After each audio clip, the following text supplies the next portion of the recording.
সবাইকে জানাই শুভ নববর্ষের আন্তরিক ভালোবাসা। আজকের ভ্লগটা সকাল সকাল লুচি ভাজা দিয়ে শুরু করছি। নববর্ষের জন্য আজকে হচ্ছে বাড়িতে স্পেশাল ব্রেকফাস্ট, লুচি আর আলুর তরকারি।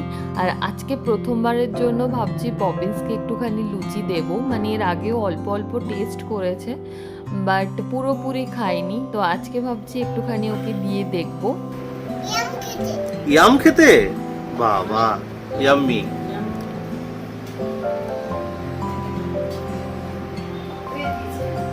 সবাইকে বলো শুভ নববর্ষ। বলে দাও বাপে, বলো শুভ নববর্ষ। শুভ নববর্ষ বলো। শুভ বলো।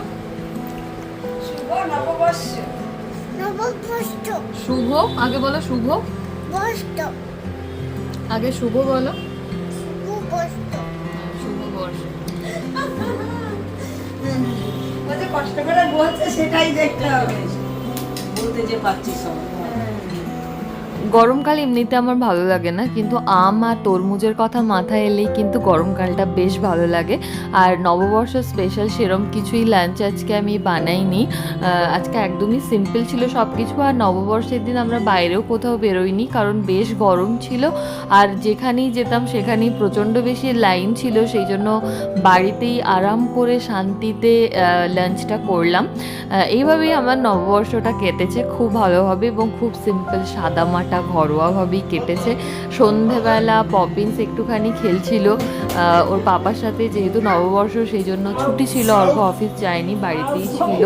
আর পপিন্সের ঠাম্মিও এসছে, সেজন্য পপিন্স আরও একটু বেশি মজা করছে। তো সবাই মিলে এইভাবেই নববর্ষটা আমরা কাটিয়েছি। আজকের জন্য ব্লগটা এখানে শেষ করছে। বাই, সবাই ভালো থেকো, সুস্থ থেকো।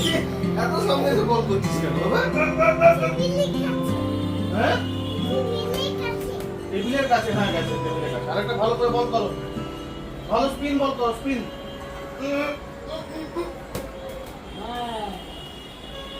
এগিয়েছে এগিয়েছে একটা।